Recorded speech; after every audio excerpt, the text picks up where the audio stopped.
我觉得如果现在问我的话，我绝对会说我明年不想来。之后上大学，我也希望可以当上馆主。事情我也要回来当馆主。那个2届以后学弟妹，那个我的题目等着你们。对，没错。也要感谢我们之前所建立的感情，让在争吵后还是能互相的原谅对方，并继续的走下去。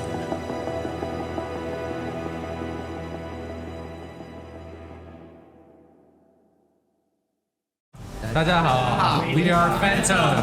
我的名字叫钮真浩，平时喜欢做的是写一些古诗文。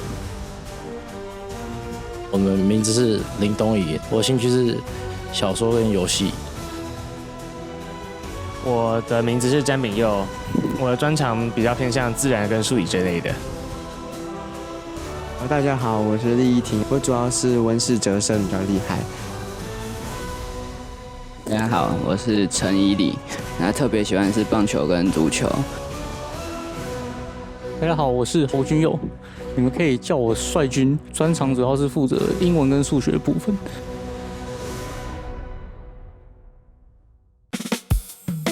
那我们刚刚讨论了很久，我们为什么叫 Phantom， 然后其实从初赛开始，然后复赛、决赛，我们对为什么叫 Phantom 的说法一直都不一样。有人说是电动，有人说是就是歌剧魅影，然后有人说是其他原因，但反正基本上是一个莫名其妙生出来的、无中生有的一个队名。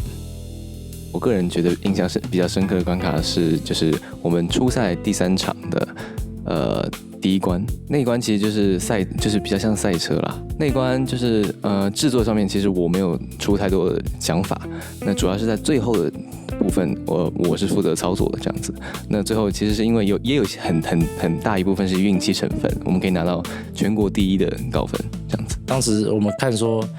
它是有不同的赛道，然后赛道上有不同的乘以的分数，它只有说正面不能重叠在一起。那我就想到说，是不是可以折起来，然后只露出一个非常短的距离，然后最后也多亏钮真浩靠着他的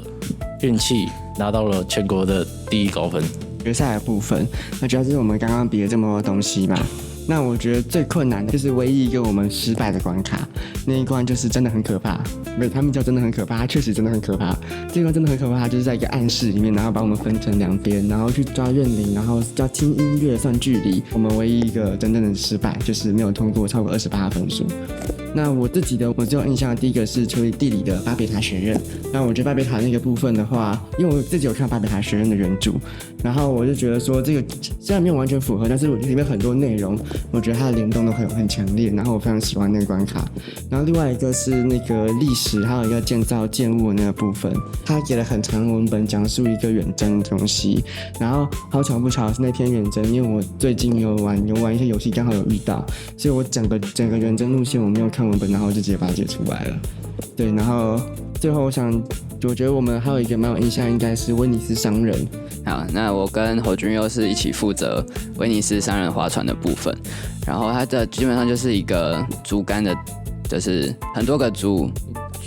竿，然后捆在一起的扁担，然后它最后面有加水，然后水其实是蛮重的，然后因为竹子本身的重量也是不轻，对，然后它有规定说就是不可以用手，当你出海以后就不可以用手去碰到你的船，就是那个扁担。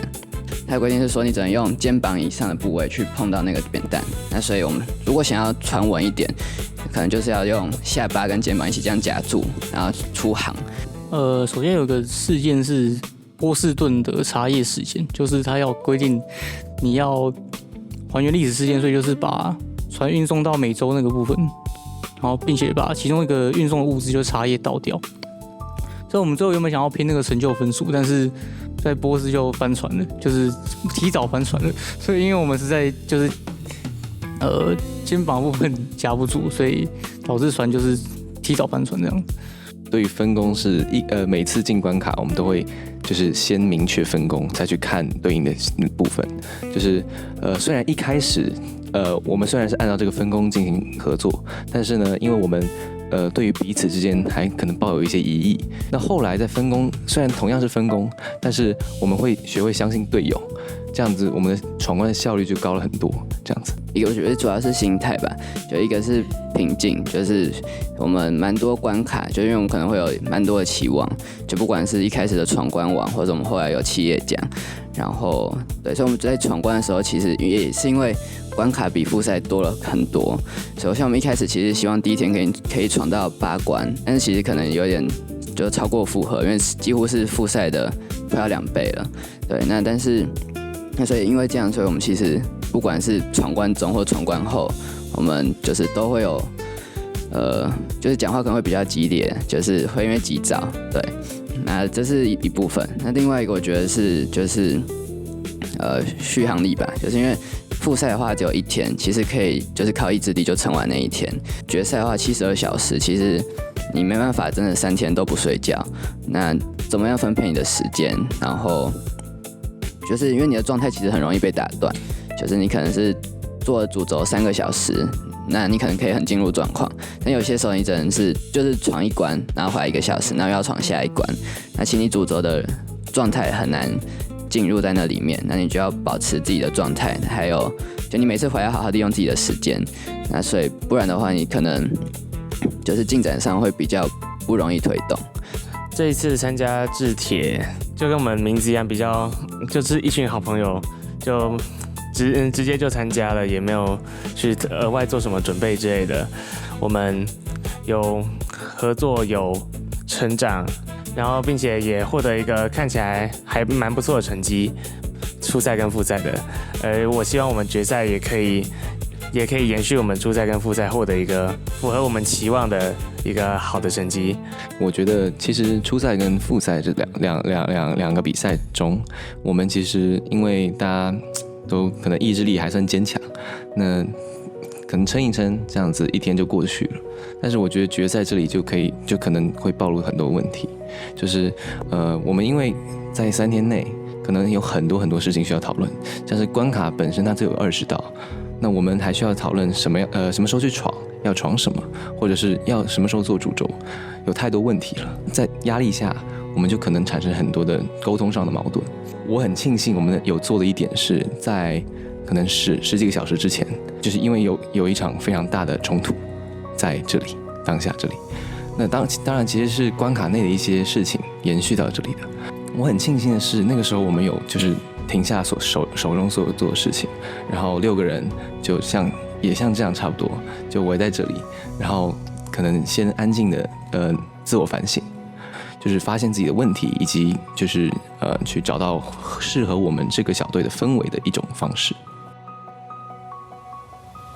我们就是复兴实验高级中等学校的学生。那其实我觉得我们学校在刚刚那次你们展现了一个教我们一个非常重要的事情，就是我们学校有一种课程是探索型的课程。那这种课程呢，往往结束以后会让小朋友我们围下来去检讨当时发生的事情。那我觉得这对我们当时事件发生以后，我们的处理方式有非常大的帮助，就是教我们一个很好的方式。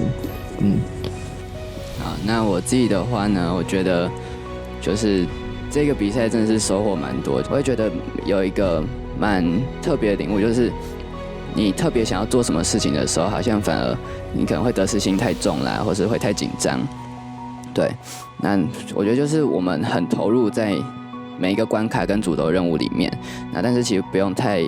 紧张或太觉得说我们一定要得到什么东西。智慧铁人就是我觉得是一个很特别的比赛，就是不管是整个设计理念，然后过程，然后我们就是小队员一起关在这间房间里面，但是我们却做出很特别的东西。那我觉得这些学到的东西是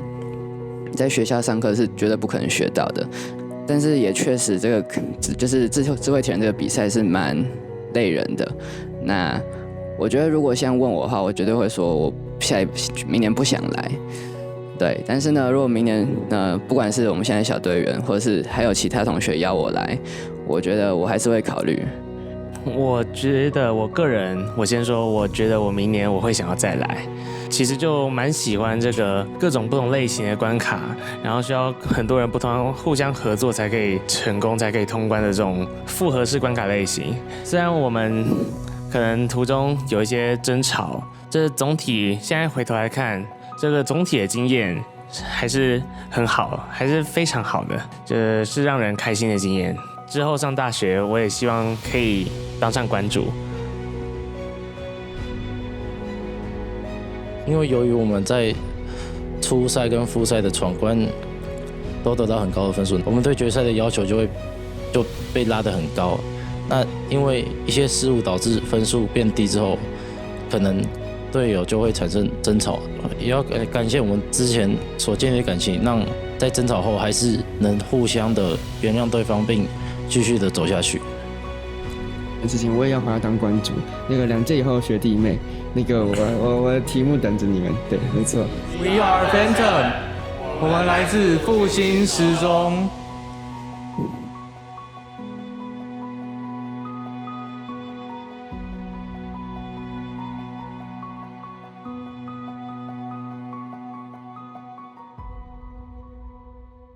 然后最后我想跟那个一位关主讲一句话，我想先讲一下，就是我想跟的是复赛当普罗米修斯，现在当那个上知天文下知地理的关主。我想跟关主说的就是，那个在普罗米修斯里面那个孤星的 BGM 非常的好听，然后就是明日方舟的 BGM， 然后加上还有生命流，所以但非常可惜这次我没有闯到你们的上知天文和下知地理。对，反正就是周厨赞。